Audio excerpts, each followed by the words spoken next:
Salut le vlog! Bienvenue sur ma chaîne. Alors aujourd'hui c'est mon mariage. Hello hello, j'espère que vous allez bien et bon retour sur la chaîne. Les gars, c'est la 4e, 5e, voire 6e fois que je filme cette vidéo de mon mariage et j'espère enfin qu'après de nombreuses tentatives, cette vidéo pourra finir par être postée. En tout cas, je suis très contente d'être en face de vous pour vous parler de l'organisation de mon mariage parce que c'est le sujet que je dois aborder depuis un bon petit moment et lequel beaucoup de personnes me demandent quand est-ce que je vais sortir cette vidéo. Donc là, je croise les doigts pour que ce soit la dernière fois que je filme cette vidéo et que je pourrai répondre à toutes les questions qui m'ont été posées concernant l'organisation de ce mariage qui a été... pour le dire, assez stressante. 2025 a été pour moi l'année de la consécration, on va dire, sur le plan amoureux, parce que je me suis mariée, mon mari et moi avons fait le choix de nous unir devant les hommes, devant nos familles et devant le Seigneur. Nous nous sommes mariés lors de 2 cérémonies qui ont eu lieu en janvier et en mai. Donc on a eu d'abord une cérémonie civile et traditionnelle en janvier, puis le gros du gros, le clou du spectacle a eu lieu au mois de mai au Portugal. Donc on va parler de l'organisation, de comment on s'est organisé, comment on s'est préparé. Je vais essayer de vous donner des petits tips qui pourront vous être utiles si vous devez organiser votre mariage prochainement ou si vous êtes en train de le faire. Let's go! Je risque de beaucoup parler, donc n'hésitez pas à prendre un petit thé, un petit café, quelque chose, hydratez-vous, réchauffez-vous, il fait froid, mettez-vous à l'aise et n'hésitez pas aussi à vous abonner, à liker et à partager pour ceux qui seraient potentiellement à la recherche d'aide pour leur futur mariage. Donc voilà, assez de blabla, passons aux choses concrètes. Le mariage au Portugal est bien évidemment la cérémonie qui nous a pris le plus de temps à organiser. Il nous a pris 1 an pour organiser ce mariage-là et pour répondre directement et entrer dans le vif, nous n'avons pas fait appel à une wedding planner. Nous avons organisé ce mariage-là nous-mêmes, mais on a quand même été facilité par quelques choix stratégiques dont je vais vous énumérer. On a organisé ce mariage tout seul, sans l'aide de wedding planner ou quoi que ce soit. J'ai décidé, avec l'accord de mon mari, de prendre un petit peu le lead sur l'organisation parce que j'aime beaucoup ça. Enfin, ça me fait plaisir de faire ces petits trucs-là. Donc, j'ai pris le lead et j'ai un peu été la dirigeante, la personne, en tout cas, de référence par rapport à certains détails du mariage, donc à la plupart des détails du mariage. Mais bien évidemment, mon mari était à mes côtés. Il était là aussi pour régler certains sujets. On avait aussi nos parents, mes beaux-parents, frères et sœurs et quelques membres de la famille pour qu'on puisse vraiment faire en sorte que cette cérémonie se passe très bien. Le moins de personnes vous impliquez dans votre cérémonie de mariage, le mieux. Je vous le dis, vaut mieux pas impliquer trop de gens parce que c'est là que vous allez avoir plein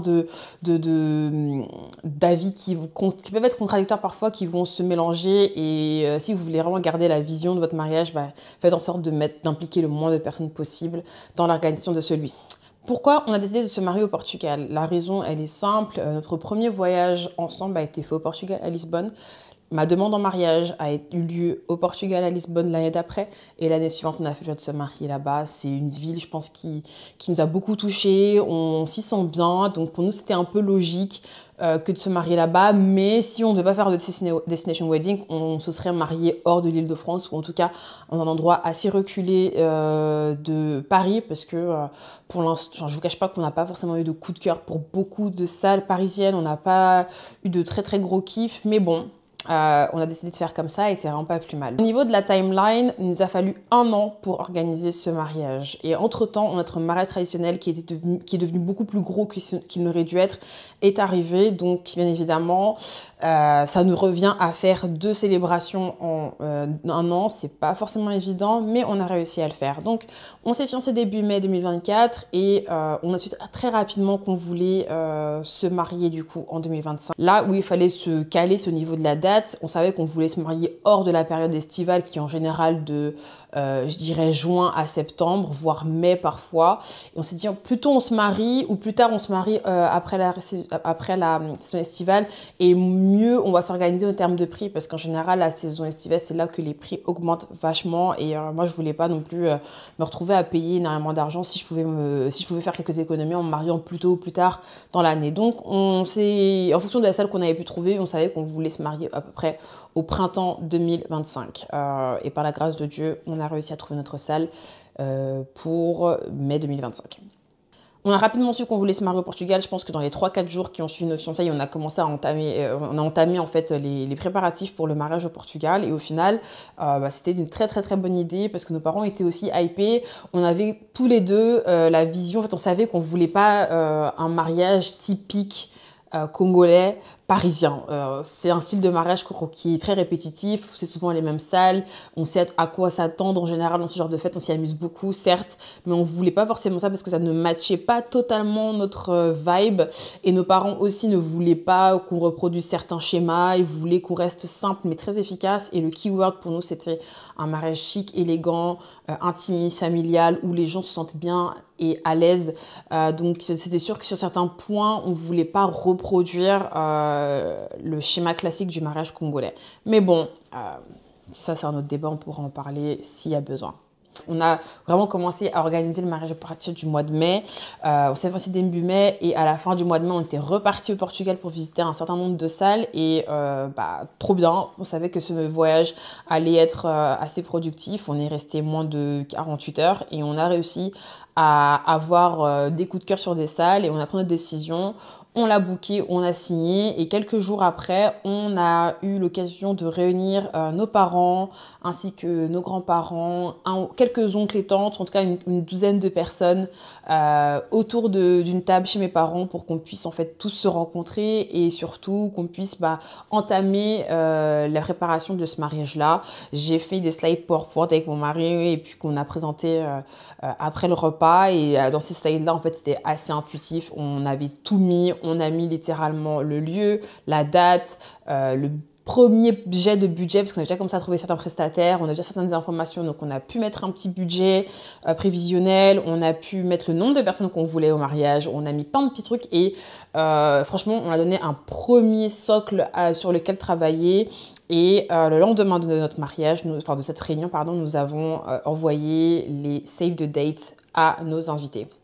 Parlons des invités, parce que ça, c'est sûrement l'un des sujets les plus complexes, je vous le cache pas. C'était assez challengeant parce que c'est un peu le cœur c'est un peu le cœur en fait du mariage chez tes invités. Il faut savoir que mon mari et moi sommes les aînés de nos familles respectives. Mon mari est le seul garçon des deux côtés, si je ne me trompe pas. Mais en tout cas, c'est l'aîné, c'est le premier. Tout ce qui suit derrière sont des mineurs. Donc, le prochain mariage des deux côtés de sa famille, il y a encore un bon... il y a au moins 7-8 ans avant que ça arrive. Sachant que, également, moi, je suis l'aînée de ma famille. Je suis la première et je suis aussi l'aînée de la génération Z dans ma famille paternelle avec qui je suis très proche. Donc, même si je ne suis pas la première à me marier, parce que j'ai une petite cousine qui s'est mariée avant, on faisait partie des aînés et forcément notre mariage était attendu par nos familles. Donc, quand on a fait notre première liste d'invités, il y avait énormément de gens à prendre en compte. Pour prendre en contexte qu'on est des Congolais haïtiens, pour mon mari. On a des très grandes familles, on a beaucoup d'amis de l'église, du travail, des collègues, des amis de la famille, on a mis aussi avec les enfants. Bref, il y a beaucoup de gens à prendre en compte, donc c'est pas spécialement évident de faire une liste. Et la première liste qu'on a pu faire nous emmenait à peu près 400-500 personnes et on avait oublié encore plein de monde. Donc, qui va faire un mariage à 400-500 personnes? En tout cas, pas nous. C'est clairement pas ce qu'on voulait faire. Et on s'est dit, non, vu la vibe qu'on voulait apporter à ce mariage-là, 500 personnes, c'était absolument pas possible. Donc, ce qui s'est passé, c'est que on a drastiquement réduit la liste des invités et on a proposé à nos parents un nombre compris entre 150 et 200 personnes. Au début, on s'est dit, ouais, c'est faisable et tout, c'est faisable. Mais après, quand les parents ont vu le chiffre et qu'ils se sont impliqués, on s'est dit, mais les gars, vous vous rendez compte que vous éliminez énormément de gens, là. Vous éliminez énormément de gens. Et en fait, oui, on élimine énormément de gens, malheureusement, sur notre mariage parce que, on essaie de faire selon notre budget, selon notre vibe, selon plein de trucs. Et c'est vrai que ça n'a pas été évident. Mais bon. Speaking of invités, nous avons envoyé notre save the date le 9 juin, si je ne me trompe pas, donc un mois après nos fiançailles à peu près, et ça laissait du coup 11 mois à nos invités pour s'organiser. Le save the date était très simple, c'était une petite image Canva que j'ai fait, j'ai rajouté nos deux noms, le lieu, la date. À partir de ce moment-là, on a envoyé le save the date et j'ai dit à mon mari, attention, si tu envoies ton save the date, sois sûr que c'est une personne que tu veux inviter. Donc, on a été très, très, très méticuleux concernant ce save the date-là et on les a envoyés au compte-gouttes. Pendant ce temps, alors qu'on avait commencé à réparer le traditionnel et qu'on commençait à arrangé un petit peu notre liste d'invités. On a aussi entamé la création d'un site web parce qu'en fait, on s'est rendu compte que le nombre d'informations qu'on voulait mettre dans le site, dans notre invitation, ne suffirait pas pour simplement en fait expliquer dans une feuille papier. Enfin, tout ce qu'on avait à dire ne rentrait pas dans une feuille papier et même d'un point de vue budgétaire, les invitations papier, c'est assez cher, donc on n'a pas forcément voulu passer par là. Donc on a mis en place un site web qui était du coup créé sur Wix, si je me trompe pas. Je l'ai fait sur Wix et j'y ai implémenté pas mal d'informations au fur et à mesure que l'organisme du mariage se peaufinait. D'ailleurs, plusieurs liens allant vers différentes pages. Donc la première page qu'on avait, c'était une page d'accueil avec une photo de nous, un décompte, il y avait le lieu et quelques informations. On leur disait voilà les gars, on se marie là-bas, n'hésitez pas à réserver votre place. Quand tu cliques sur le lien réservez votre place ici, ça vous emmène vers un site qu'on appelle Zola. Il y a différents sites qui vous permettent de faire ça, mais nous on a choisi le site Zola dans lequel on a listé tous nos invités, que ce soit une personne seule, en couple ou pas. On a mis tous nos invités et on leur a demandé dans le petit questionnaire de non seulement répondre si oui ou non ils venaient à notre mariage, mais on leur a aussi posé différentes questions comme quand est-ce qu'ils allaient arriver au Portugal, est-ce qu'ils ont des allergies et quel type de menu ils voulaient, végétarien, halal, sans viande, etc. Donc bref, on voulait vraiment avoir un maximum d'informations sur nos invités et ce site-là nous a permis en fait de suivre les réponses de nos invités, est-ce qu'ils ont RSVP ou pas, et ça nous permettait de plus ou moins arranger notre budget en fonction du nombre d'invités qui répondaient oui ou non. Bref, toujours sur notre site de mariage, on avait une petite page qui détaillait le programme du mariage, le lieu, l'adresse, l'heure de la cérémonie, l'heure du vin d'honneur, l'heure du dîner. Next. On a notre troisième page qui est là, est un peu plus détaillée, qui permettait en fait qui allait aider en fait nos invités à organiser leur séjour au Portugal. Ce que je veux dire par là, c'est qu'on y a ajouté le lieu du mariage, bien évidemment, des petits conseils. Le lieu est là. Je vous conseille, si vous venez longtemps, de loger sur Lisbonne. Si vous venez que 2 jours ou juste le jour du mariage, logez le plus proche de la salle. Des petits conseils. On avait aussi fait une liste de Airbnb et d'hôtels qu'on a partagé à nos invités pour qu'ils puissent choisir. C'était des propositions, bien évidemment. Ils étaient libres de choisir leur logement. On a mis tous les sites de réservation de location de voitures et des restaurants qu'on recommandait à nos proches pour qu'ils puissent aussi manger. J'avais fait toute une Google Map avec plein d'adresses, etc. Et franchement, c'était suffisant. Et enfin, les 2 dernières pages, on avait une page cadeau avec notre compte en banque, etc. Et un petit message pour dire, si vous voulez nous faire un petit cadeau, n'hésitez pas, voici notre compte en banque. Voilà. Et enfin, dernière page, c'était une FAQ. La FAQ avait toutes les questions que beaucoup de gens auraient pu se poser. Est-ce que les enfants étaient autorisés? Comment on accède au lieu? Comment on fait ci? Quel est le dress code? Etc. Tout ça, là, c'était inscrit dans la page FAQ. Donc, pour moi, c'était un site relativement complet permettant de répondre à toutes les questions. Mais, les gars, les gens ne lisent pas. Préparez-vous, si vous faites un site internet, les gens ne vont pas lire en fait les informations que vous allez mettre sur votre site internet. Ils vont vous poser la question. Vous allez voir des gens vous poser la question, mais je vais vous dire, vous allez voir des gens vous poser la question. Mais quand j'ai vu ça, moi je me suis dit, mais mon gars ou ma meuf, tonton, tantine, tout est sur le site. Le but justement était qu'on ne puisse pas nous poser des questions, mais on a fait en sorte de répondre quand même aux questions, même si parfois ça pouvait être un peu fatigant. Genre, tu me demandes le dress code. Le dress code est sur le site web. Ok. Next. Donc, une fois qu'on a fait ce site web-là, on a commencé à envoyer nos invitations aux alentours du mois d'août. En tout cas, on a envoyé aux gens qui étaient déjà sûrs qu'ils nous indispensables. On a vraiment envoyé d'abord une invitation à nos personnes qui étaient indispensables au mariage. Et au fur et à mesure, on envoyait les invitations. Ce qui est assez compliqué, en fait, au niveau des invitations, c'est comme j'ai pu le dire, c'est que nous avions des très, très grandes familles. Mais une des choses qui nous a permis de réduire la liste des invités, parce qu'on est parti quand même de 500 à genre, on veut que 200 personnes max. Ce qu'on a fait, c'est qu'on a mis certaines règles. Première règle, pas d'enfants.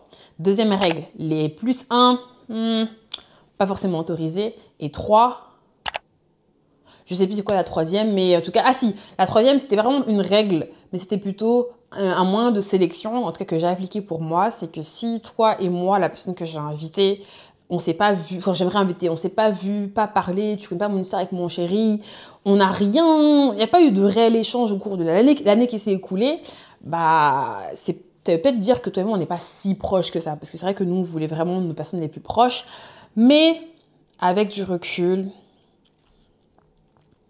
on n'a pas pu inviter beaucoup de nos proches. Franchement, il y a des gens qui m'ont invité à leur mariage l'année dernière, j'ai pas pu les inviter en retour parce qu'on a tellement priorisé certaines personnes que derrière, en fait, on n'avait presque plus de place en fait pour rajouter. D'autres personnes se mariaient dans les horizons de notre mariage, donc c'est aussi compliqué pour eux de se déplacer en plus de leur mariage. Enfin bref, c'était relativement compliqué, mais bon. Tout a été fait et on a envoyé nos invitations. Nous avons demandé à nos invités de RSVP, c'est-à-dire réserver s'il vous plaît pour le 31 décembre 2024. Ça nous permettait en fait d'avoir une visibilité, au moins un chiffre à partager à notre traiteur et on saurait plus ou moins dans quelles sont les tendances en fait au niveau des invités. Les gars, de base, on voulait inviter que 200 personnes, mais nous avons fini par envoyer 290 invitations parce que y a tellement de gens qui disaient oui, non, ajoute-lui, ajoute-là. On a envoyé 290 invitations, mais on priait le Seigneur, on était là, Seigneur, s'il te plaît, ne nous permets pas de... Enfin, si c'est ce que tu veux pour nous qu'on ait 290 invités, techniquement, ils ne retourneront même pas de la salle parce que notre salle faisait que 270 places, si je ne me trompe pas. Techniquement, Seigneur, si c'est ce que tu as prévu pour nous, donne-nous l'argent, les fonds, l'énergie pour avoir tout ce monde-là. Mais si c'est pas ta volonté qu'on ait autant de gens dans notre mariage-là, on accepte. On voulait vraiment pas avoir trop de gens parce que l'objectif c'était vraiment que l'expérience de nos invités soit remarquable, que nous-mêmes on puisse parler avec tous nos invités, qu'on puisse profiter avec un maximum de personnes. Donc 290 invités, c'était juste absolument pas possible si on voulait maintenir le standing de notre mariage. Janvier 2025 arrive, c'est le moment de faire les comptes. Combien d'invités ont répondu oui, combien d'invités ont répondu non? Entre ceux qui ont oublié de répondre, ceux qui ont absolument pas cherché à regarder le site web, ceux qui se sont pris en retard, etc. Bref, on a dû envoyer pas mal de petits messages à tout le monde. Moi, j'étais assez stricte au début. Je disais que si t'as pas dit oui ou non, ou je sais pas, enfin, si t'as pas dit oui ou non, en fait, je te considère comme un non. Sauf qu'on m'a dit, Chloé, mets de l'eau dans ton vin. Bon, techniquement, c'est pas du vin, c'est du ice latte, mais vous voyez ce que je veux dire. Techniquement, on m'a demandé de mettre un peu d'eau dans mon vin et d'être un petit peu plus tolérante. C'est ce que j'ai fait. Que je reviens sur le sujet de l'invitation. Donc, j'ai mis un peu d'eau dans mon vin et on a quand même laissé un délai un tout petit peu plus long à nos invités. On a dit vers mi-janvier, là, on saura ce qui va se passer. Mais ce qui m'a fait rire et ce qui m'a fait sûrement péter un câble, c'est les mois qui ont précédé le mariage. Donc, le mariage était en mai. On avait déjà un premier jet de réponses. Et si je me souviens bien, au mois de janvier, on devait être à 240 ou 245 réponses positives pour le mariage. Et c'est là que je me suis dit, bon, ça reste au-dessus de ce qu'on veut, mais bon, on va faire en sorte que ça aille, Seigneur, tu contrôles tout. Mais mon beau-père m'a dit, Chloé, t'inquiète pas, ça va descendre. Donc, je suis là, ok. Donc, les mois avancent et en fait, ce qui m'a fait péter un câble, moi en tant que mariée qui organise le mariage, c'est que dans le contexte de ce mariage qui est un destination wedding où le prix à payer est à la tête, les personnes qui m'avaient dit oui, en tout cas pas mal de personnes qui m'avaient dit oui, se sont mis à me dire qu'en fait, ils n'avaient pas encore posé leur jour, qu'ils n'avaient pas encore leur billet. Et en fait, toutes ces personnes-là qui m'avaient dit oui, bien évidemment que ce n'est pas une très grande majorité, mais c'est un bon nombre de personnes, je dirais une bonne vingtaine de personnes, me disent oui, alors que, enfin, me RSVP oui, alors qu'ils n'ont pas encore fait des démarches nécessaires pour le mariage. Et je me suis dit, mais comment tu peux me dire oui alors que tu n'as pas fait le nécessaire pour te préparer à venir? Enfin bref, ça c'était assez compliqué parce que en fonction de tout ce que j'apprenais là, moi ça me faisait stresser et puis il fallait que j'ajuste parce qu'il y a pas mal de détails que je voulais personnaliser. Donc si tu me dis que t'es pas là, enfin que tu viens alors que t'es pas là, tu me fais perdre du temps en fait sur certaines choses, genre... Enfin bref. C'est ce qui s'est passé pendant un petit moment et puis vient le mois d'avril 2025. Oh, Seigneur. On reste focus sur la partie invitée, mais il faut que je vous le dise. Avril 2025 a été le mois le plus révélateur. Une chose qu'on s'était dit, c'était que si une personne n'a pas acheté son billet d'avion au mois de mars, en tout cas à fin mars, on se part du principe qu'il ne viendra pas au mariage. Parce que même si certains peuvent bien gagner leur vie, certains n'ont pas d'enfants, etc., on a tous des projets, on a tous des charges. Et quand on sait que notre mariage tombait sur un pont, le Portugal, c'est à côté, en fait. C'est la porte d'à côté pour certains, bien évidemment pour nous les Français. Mais le billet coûte quand même cher relativement si tu t'y prends assez tard. Et on a des personnes qui ont payé des billets à 300 €, chose que moi, j'aurais personnellement pas fait. Genre 300 € le billet, je prends pas. Enfin, à part là, c'est parce que c'est un mariage et tout accepte. Mais de base, si je vais aller au Portugal et qu'il fallait aller à Lisbonne payer 300 €, je trouve que c'est un petit peu too much. Mais bon. Anyway, donc les gens ont payé, enfin on est parti du principe que si tu n'avais pas ton billet d'avion à fin mars, on est parti du principe que tu ne venais pas. Et c'est ce qui s'est passé en tout cas fin mars, la première semaine du mois d'avril, nous avons fait à peu près -20, -30 personnes qui avaient dit oui. C'est là qu'on commence à recevoir des coups de fil, de personnes qui nous disent ah là je peux pas, c'est un peu compliqué, il y a des projets, ah non là en fait ma femme elle va accoucher, etc. Il y a tout plein de excuses qui sont arrivées. Il y a des excuses qui sont totalement valables, d'autres qui étaient un petit peu moins, genre j'étais un peu plus en mode parce que bon, t'es au courant depuis et c'est ça ta raison, mais bon, étant donné qu'il y a tellement de choses à prendre en compte quand tu fais un destination wedding et que je paye pas pour les gens pour venir, à this point, j'étais en mode Jésus, c'est ça qui contrôle tout. Mais c'est vrai que faire -20 quand tu as déjà commencé à préparer pas mal de trucs personnalisés, ça veut dire que tu dois effacer, remettre, réarranger, réajuster ton plan de table surtout. Enfin bref, c'était pas forcément évident. Mais la première semaine du mois d'avril, on a dû faire -20, -30. Et la semaine du mariage, pareil, on a eu quelques annulations. Et tout ça pour dire qu'au final, nous nous sommes retrouvés à peu près 13 enfants. Parce qu'on a quand même des petits qu'on voulait avoir à notre mariage. Hein. Moi, mon mari, ses petites sœurs et ainsi que toutes ses petites cousines directes, donc vraiment de premier degré, sont mineurs et ont moins de 15 ans à part pour une ou deux. Donc c'est-à-dire qu'on allait forcément avoir des enfants. Et pareil, moi j'ai des petits neveux, des petites nièces qui devaient être là. Donc on s'est retrouvés, en tout cas, quand je dis enfants, c'est des enfants de moins de 10 ans, on s'est retrouvés avec 13 enfants de moins de 10 ans, dont les bébés. Et 190 adultes, c'est-à-dire à partir de 10 ans. Donc j'inclus les ados et les adultes, voilà. Donc du coup, je me souviens très bien qu'on a payé pour 205 personnes, donc enfants et adultes, mais à cause de certaines annulations, je sais que il y a des personnes qui ne sont pas venues et je sais qu'on était un tout petit peu moins. Au fleuriste était portugais.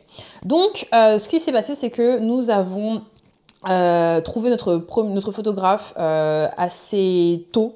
On l'a trouvé, on venait à peine de se fiancer, ça faisait même pas 2 semaines qu'on était fiancés. On lui a dit allô, on aime trop ce que tu fais, on te veut. Il m'a dit bah ok, trop bien, mais vous avez une salle, vous avez une date? On lui a dit non, mais on te veut toi. Il a dit ok, quand vous avez votre date, votre salle, rappelez-moi. On a trouvé la salle, on l'a rappelé direct, on lui a dit on se marie là-bas à telle date, let's go. Donc on l'a booké très rapidement. On a aussi booké très rapidement notre vidéaste de mariage, mais avec du recul, en fait, on s'est complètement foiré sur ce coup-là parce que c'est arrivé au mois d'octobre qu'on s'est rendu compte qu'en fait, on n'aimait pas du tout, on n'aimait pas le style de vidéo qu'il faisait. C'était très flat, très gris. Mais bon, les choses ont fait que on a décidé de se séparer de lui, mais on a perdu notre acompte de 800 €. Oh, c'était extrêmement cher. Et en plus, il allait pas utiliser des sons, on va dire, classiques. Lui, il utilise que des sons sans copyright. Et c'était pas possible qu'on mette autant d'argent pour avoir une vidéo qui était un peu grise et sans musique qui nous plaise, quoi. Donc, on s'est séparé de lui. On n'a pas de notre acompte, ce qui est quand même fou quand on sait qu'on s'est séparé de lui en octobre. Et notre mariage avait lieu en mai, donc il y avait quand même il y a presque plus de 6 mois en fait qui se sont écoulés. À quelques jours près, on aurait pu être remboursé, mais ça n'a pas été le cas. Du coup, on a trouvé quelqu'un d'autre et franchement, si vous avez vu l'intro, vous voyez la qualité d'image de cette personne-là. Enfin, je suis trop fan. Emmanuel, c'est vraiment l'un de mes meilleurs choix en termes de prestations. Donc, on a fait appel à Emmanuel de Corsage Film. Et pour la photo, c'était Giulio Palladino avec sa femme. Ensuite, nous avons fait quoi? Donc, ma maquilleuse, c'est Glam Bar Irina. C'est une maquilleuse portugaise d'origine angolaise qui est quand même une bonne petite renommée maintenant, parce que quand je l'ai rencontrée, elle n'avait pas autant d'abonnés, mais là maintenant, elle en a vraiment pas mal. Ma coiffeuse au début, j'avais appelé Makeup Room Lisboa, et en fait on avait testé la coiffure, sauf que j'ai payé mon premier acompte, j'ai payé le test, sauf qu'en fait, je me suis rendu compte qu'ils ne pourraient pas faire ma coupe comme je l'aurais imaginé. Il aurait fallu que je passe par un autre prestataire pour faire mon tissage et tout. Et la coiffeuse ne parlait même pas un mot d'anglais, donc j'aurais dû parler portugais, très compliqué. Bref, les choses se sont enchaînées et j'avais vraiment des doutes parce que le test pour moi n'avait pas été concluant. Et je pense que si vous voulez voir ça, regardez ma précédente vidéo sur les essais maquillage et coiffure. Et du coup, c'est moins d'un mois avant le mariage que j'ai changé de coiffeuse et au final, tout s'est bien passé. Au niveau du DJ, c'est la seule personne qu'on a fait venir. On a pris DJ Crystal. Pour moi, c'était évident que je le prenne parce que c'est un ami de la famille. On a grandi dans la même église, donc je le connais depuis très longtemps. Pourquoi aller se prendre la tête à chercher à droite, à gauche quand dans votre entourage, vous avez un DJ qui est non seulement plus ou moins jeune, qui est de votre origine, il est aussi chrétien, et puis il est expert en voyage et en destination wedding. Franchement, je savais très bien qu'il allait bien nous aiguiller, bien nous aider. Donc on a booké Christopher, pris un package qui incluait son prix de prestation plus son déplacement.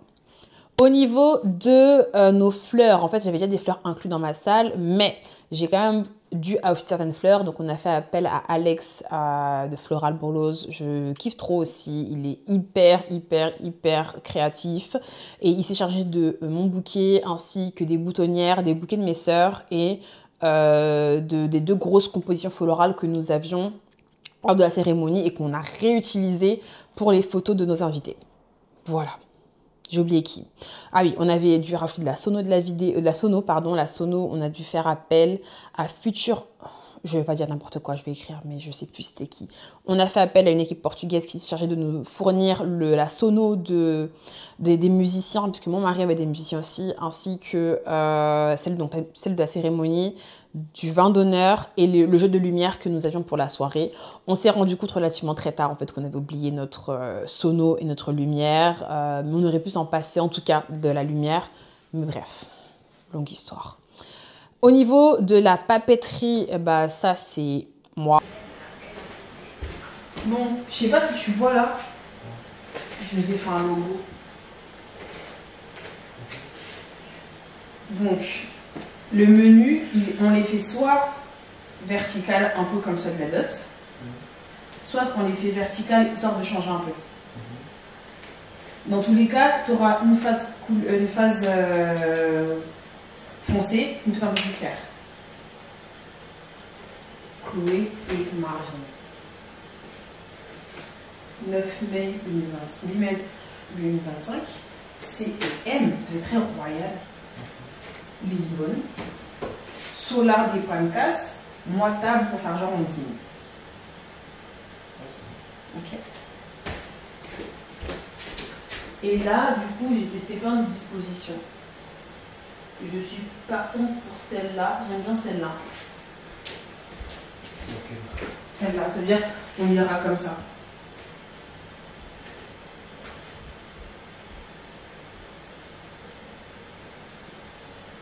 Ah mais t'attendais, ils vont dire comme ça. Ouais, je sais, mais tout ça fait quoi? C'est que j'ai testé, hein. J'ai passé 1 heure dessus à tester tous les sens.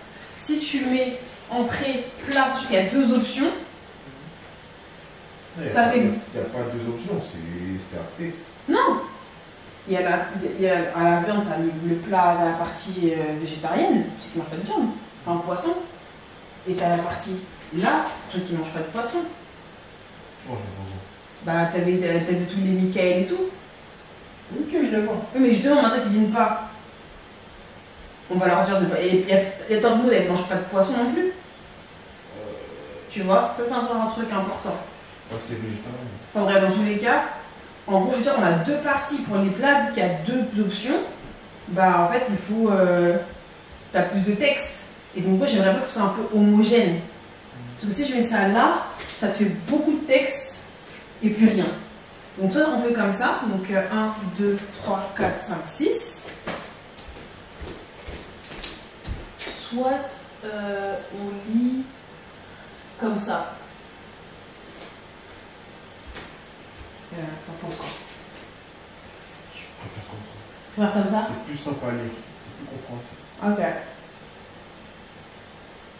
J'ai réalisé la papeterie du mariage, c'est-à-dire les menus, les petits chevalets, ainsi que le modèle des cartes. Donc j'ai fait les cartes, j'ai fait le modèle, j'en parlerai un petit peu après des cartes. Mais voilà, chaque invité avait sur sa table un menu, une enveloppe, ainsi qu'un petit chevalet. Les numéros de table aussi, c'est moi. Je les envoie à ma salle pour qu'ils les impriment. Mais tout le reste, j'ai fait imprimer soit par Vistaprint, soit par un imprimeur spécialisé.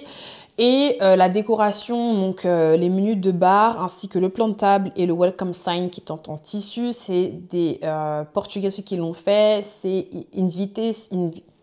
Invite Momentos. Ou l'inverse. Bref, je mettrai aussi leur nom en barre d'infos. Ce sont ces magnifiques personnes qui ont fait tout ce travail-là. Et j'espère que je n'ai oublié personne.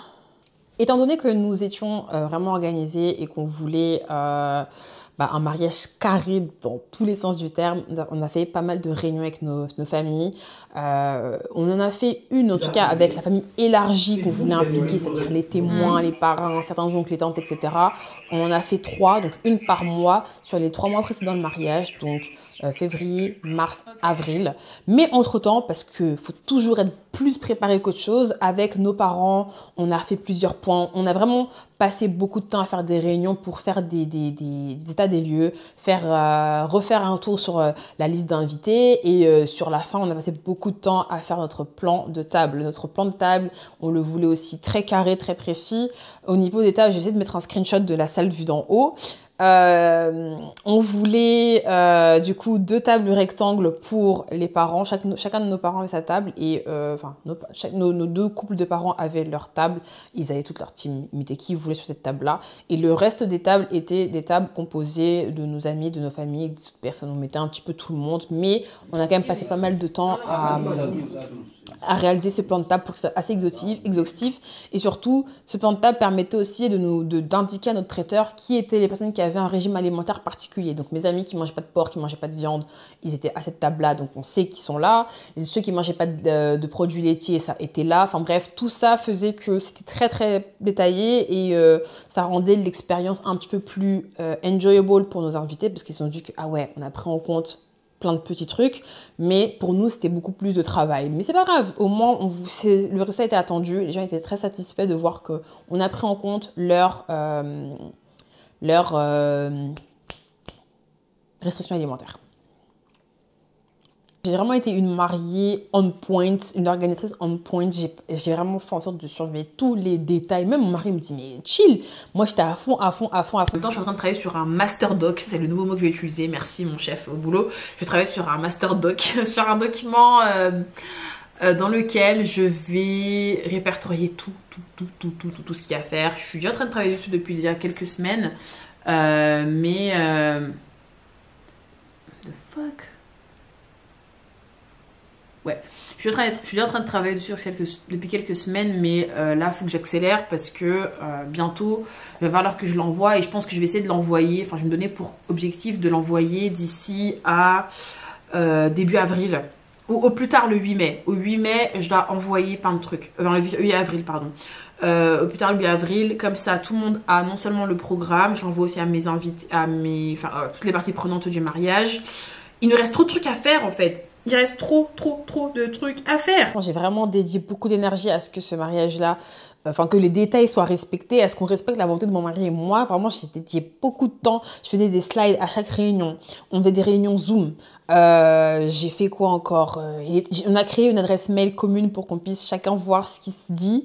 Vraiment, on était à fond dans le truc, dans les détails. Et au final, en fait, tout était parfait ce jour-là. Concernant nos habits, parce qu'il faut quand même qu'on fasse un petit aparté, c'est toujours un sujet important. Ma robe de mariée a été réalisée au Kosovo par Vildan Cameroli. Mon gros coup de cœur, franchement, je suis super contente d'avoir fait ce choix. Mais ma robe était d'inspiration thaï. Je me suis inspirée des créateurs thaï pour ma robe réalisée au Kosovo. Je m'y retrouvais largement plus là-bas qu'en France, en Belgique et en France, ouais, c'était un peu trop cher ce qu'on me proposait. J'ai essayé des robes, j'étais vraiment satisfaite de ce que j'avais vu. Mais bon, Anyway, elle a fait ma robe de soirée et ma robe de mariée avec un voile qu'au final je ne vais pas porter. Voilou. Mon mari, lui, a fait ses costumes, enfin son costume plus une autre veste chez Sud Supply.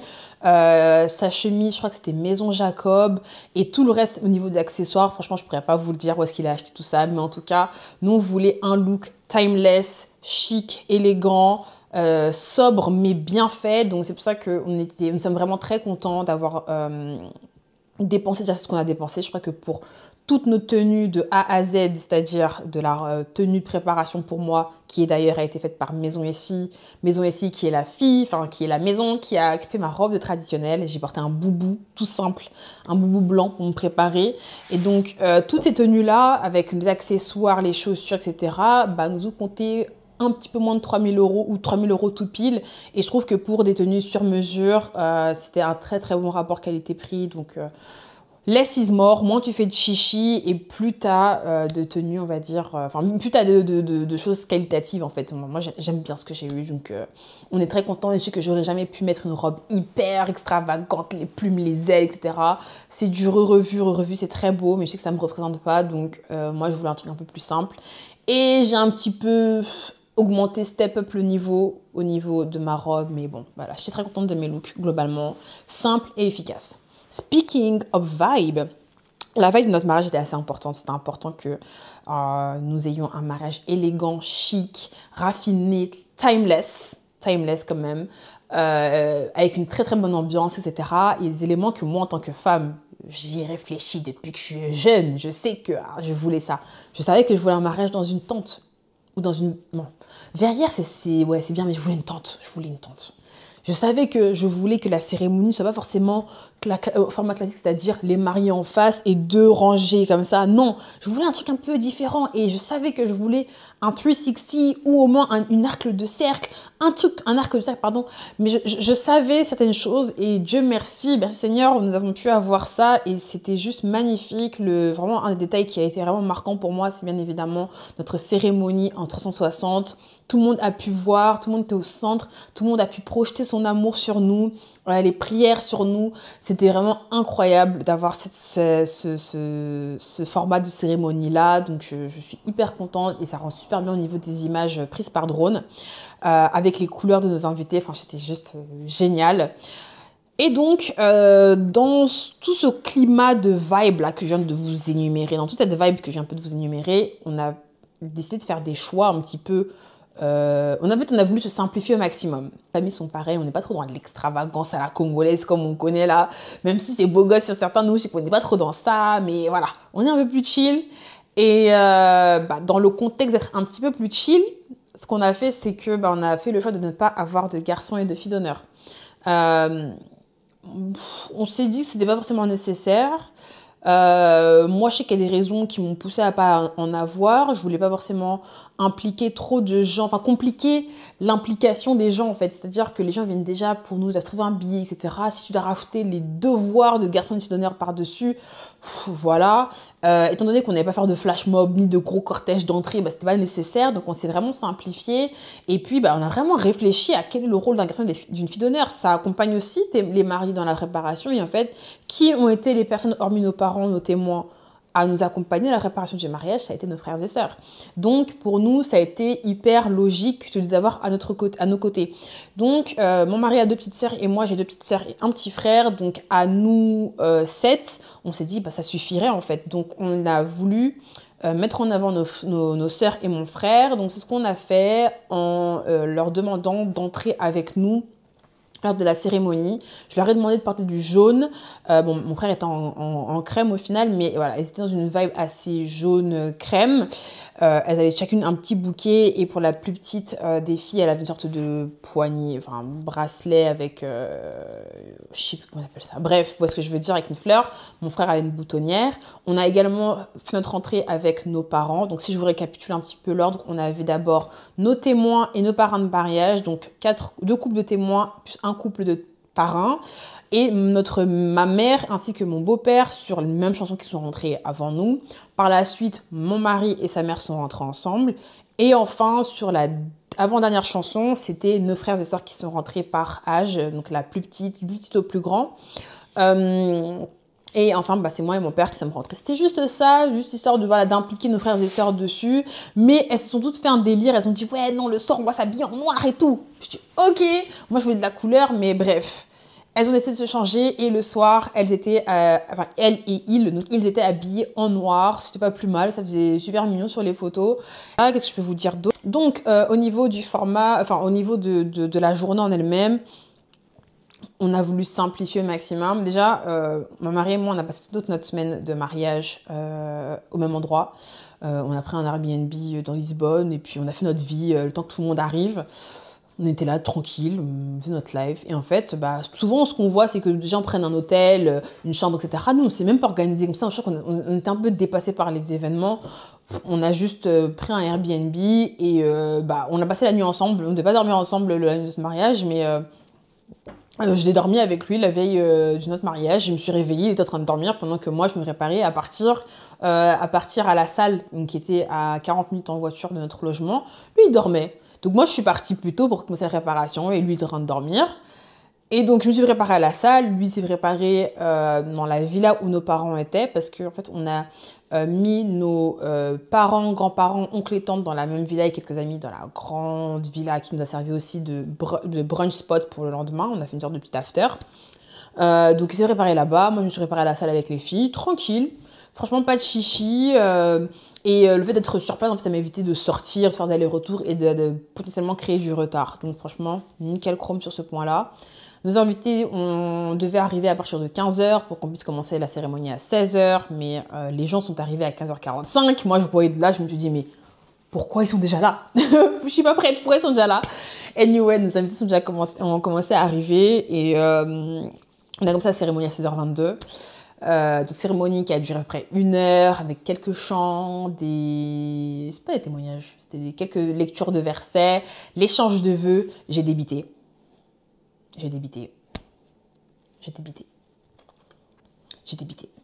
Comme Hicham dit, j'ai débité. Bref, voilà. Donc, la cérémonie a eu lieu, etc. Et puis, on est sorti pour rejoindre en fait le spot vers le vin d'honneur qui était dans un petit jardin à l'arrière, sur le côté du vignoble. On a été reçus avec des petites coupes de champagne et tout. Là. On avait les serveurs qui étaient là avec des petits plateaux en argent. Là, t'avais le mec qui coupait qui coupait le poulet, là, le jambon serrano. T'avais le gars qui servait les petits plats, les petits fours. Non, franchement, c'était incroyable. Les mamans qui s'étaient positionnées à l'entrée à la sortie de la cuisine. Elles étaient bien servies. On avait aussi 2 open bars. Donc, toute la journée, ça faisait que boire. On était servis. J'ai pas beaucoup mangé puisque j'étais un peu partout. Je devais coordonner, je devais faire des photos avec les gens, sourire, tu vois, un peu partout. Donc, j'ai pas vraiment mangé. Mon mari, c'est pareil.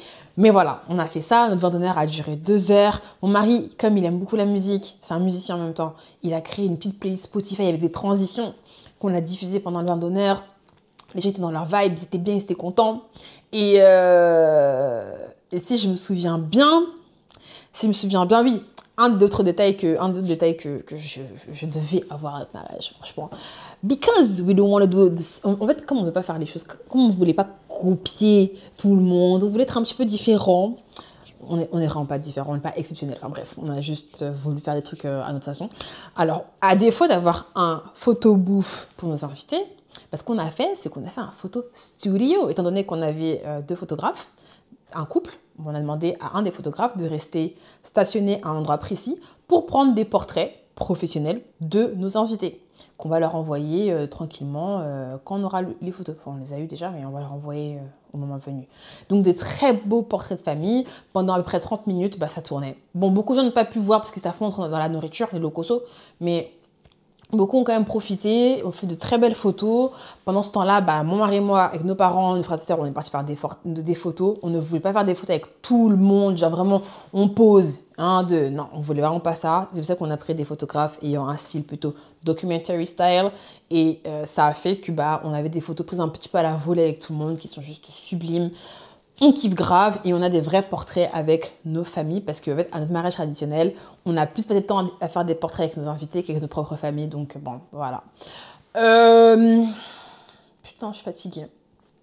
Qu'est-ce que je peux encore vous dire si j'oublie pas? Donc voilà, pendant que nous faisions nos photos, les traiteurs, donc là on fait comprendre, madame, il faut faire rentrer les invités. Donc à 19h, nos invités sont rentrés dans la salle, chacun devait trouver sa place.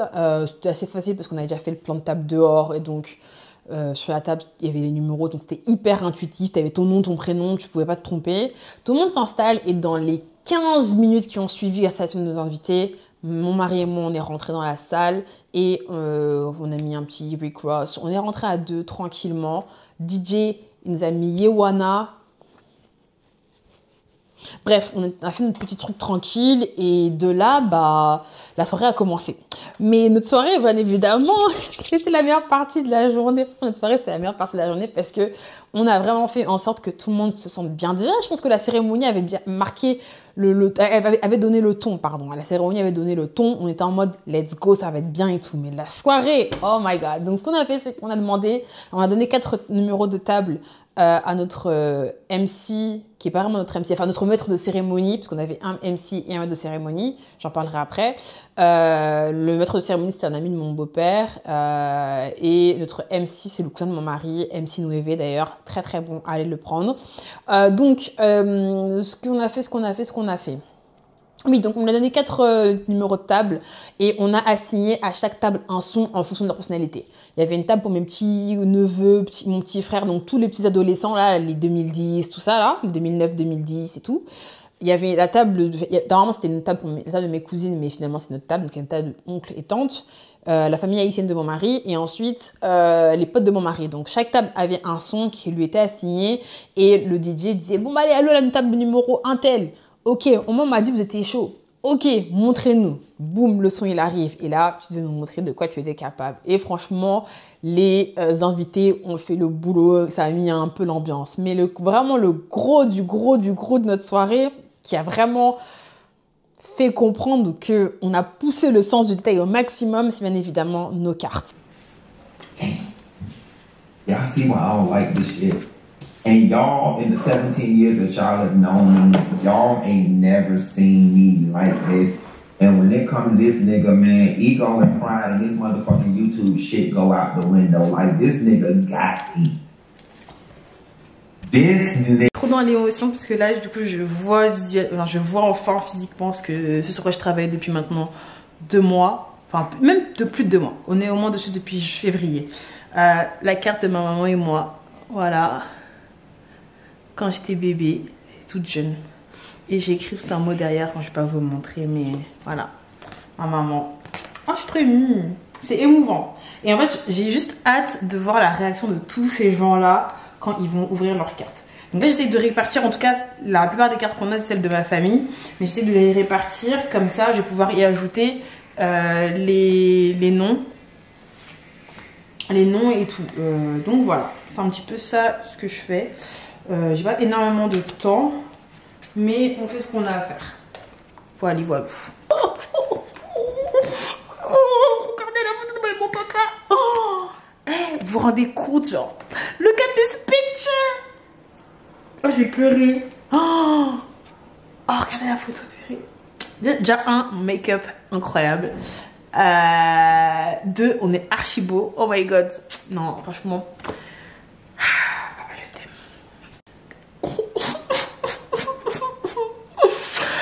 Quand je vous dis, on a passé notre temps à chercher des photos de nos proches.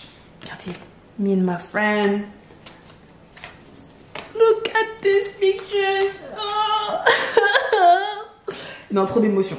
Bon, après, voilà, pour les gens qui n'ont pas de photos, malheureusement, bon, j'ai pas trouvé de photos. Des fois, j'ai des photos d'eux, mais pas avec moi dessus. Donc, j'ai justement mis une photo de moi et monsieur. Hein. Donc, c'est pas grave. Mais voilà, on reste sur le délire. Le mood est bon. C'est les cartes que nous avions offertes à nos invités. Donc, sur chaque place, il y avait des cartes avec le nom de la personne. Mon mari et moi, on a passé un temps fou à les plier, à les trier. Je vous mettrai quelques clips, je pense. On a passé plusieurs nuits, en tout cas, précédant notre départ pour tout organiser. Et ma sœur, une amie de la famille, plus la sœur de mon mari, elles ont tout placé sur les tables. Et donc, dans chaque carte, il y avait bien évidemment une photo de nous avec l'invité en question, avec un petit mot derrière. Mais pour les personnes avec qui on n'avait pas pu trouver de photo, on leur a mis simplement une photo de notre engagement shoot, toujours avec un mot derrière. Et en réalité, je pense qu'on a trouvé facile 70% de photos avec chacune de ces personnes-là. Parfois, on a des photos avec la personne, mais elle est à l'opposé, genre on n'est pas sur le même endroit. Parfois, il y avait juste rien, donc on a fait ça et franchement, les réactions, elles étaient incroyables. Si vous n'avez pas encore vu, allez voir sur mon Instagram ou sur mon TikTok, bah, j'ai la vidéo de ce moment-là qui était vraiment pour moi le moment le plus fort de la soirée. C'était juste génial. Ça a été vraiment très émouvant parce qu'en fait, on ne savait pas comment remercier nos invités. On ne peut pas offrir des dragées. Enfin, tu fais des kilomètres pour venir. Enfin, on ne peut pas juste s'arrêter et t'offrir des dragées. Non, pour moi, c'est pas logique.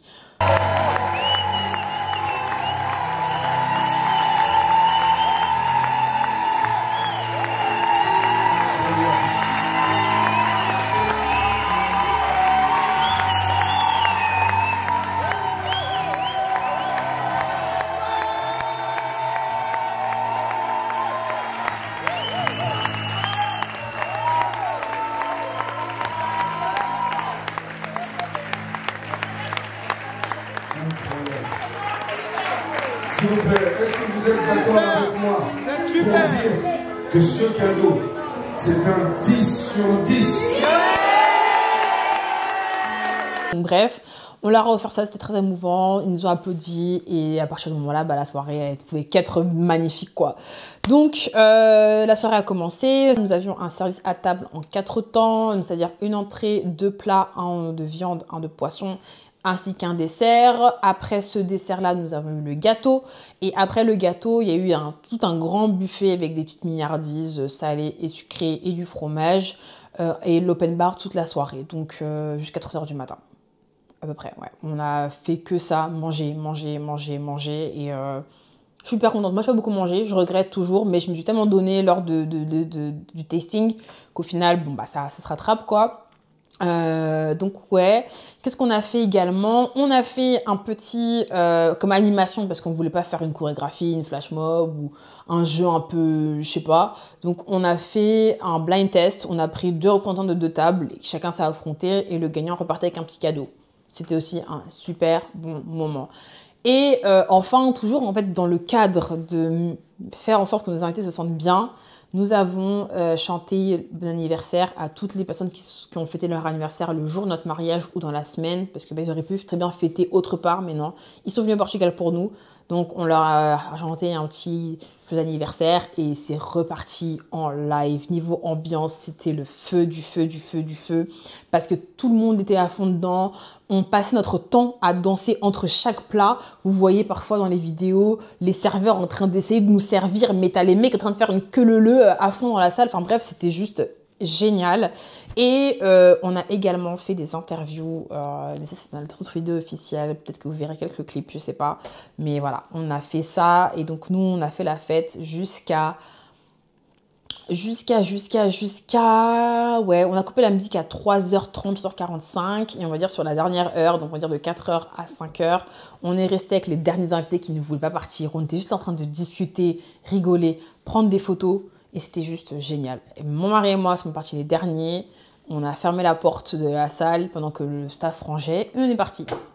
Voilà. Fin de l'histoire. Le lendemain, on a quand même eu un petit temps barbecue avec certains membres de la famille. On devait être une 60aine, des potes et tout. On était là, on a chill. Et c'était globalement une très très bonne semaine. Épuisante. Organiser un mariage, mais franchement très gratifiant. Je regarde tous les jours les vidéos du mariage parce que c'était pour moi l'une des meilleures semaines de ma vie. J'ai vu des visages. J'avais le fait d'avoir plein de personnes qu'on aime, qui vivent dans différents endroits, au même endroit. C'est une sensation incroyable. On était vraiment très très très contents et on est toujours très contents de ce mariage-là. Si je poste le vlog, bon... J'y réfléchis encore parce qu'en fait, nos familles n'ont toujours pas vu la vidéo du mariage. Donc, on veut d'abord leur montrer tout ça avant de vous partager quoi que ce soit. À voir. Mais je pense que si vous voulez regarder, bah, il y a des vidéos de mariage qui sont disponibles en fait sur mon Insta. Et voilà. Qu'est-ce que j'avais pu dire encore? Franchement, j'ai l'impression d'avoir tout dit. Hein. Ouais, juste dernière question. Destination Wedding, guys, préparez-vous à ce que, les gens ne viennent pas. 2, à ce qu'ils viennent pas. 3, à ce qu'ils boudent. 4, à ce qu'ils viennent pas. Nous, on n'a pas payé le logement à nos invités. On n'a pas payé quoi que ce soit pour nos invités. On n'avait pas les moyens. Enfin, franchement, si on aurait voulu faire ça, il aurait fallu réduire de facile 100 personnes, voire 150 personnes. Il fallait réduire un maximum le nombre d'invités. Si j'avais les moyens pour, j'aurais bien évidemment aimé offrir la nuit, une ou deux nuits dans un hôtel. Mais malheureusement, 200 têtes, sachant que chacun voulait un peu faire son programme comme il voulait, c'était pas réaliste pour nous que de faire ça en fait. Donc voilà. On pourrait parler de Destination Wedding pendant des heures et des heures et des heures, mais je n'ai aucun regret à ce qu'on ait fait ce mariage à l'étranger. Je sais que si on l'avait fait en France, ça aurait été totalement différent. Il y aurait beaucoup plus de monde. On aurait dû faire des concessions sur certains choix. Peut-être le service à table, je ne sais pas. Mais en tout cas, pour nous, c'était hyper important que chaque personne se sente bienvenue, se sente appréciée, se sente aimée. C'était hyper important. Pour nous, c'était hyper important. Et que, limite, on s'est dit, il faut que ce mariage-là soit dans le top 10 des meilleurs mariages auxquels nos membres de la famille ont assisté. Enfin, il fallait vraiment que les gens se sentent bien, se sentent vraiment à la maison. Et ouais, une fois pas deux, je ne réorganiserai plus un mariage de cette façon-là. Ça m'a coûté trop de stress. J'ai pas perdu du poids tant que ça. J'ai pas perdu du poids, c'est dommage. Ça aurait été bien.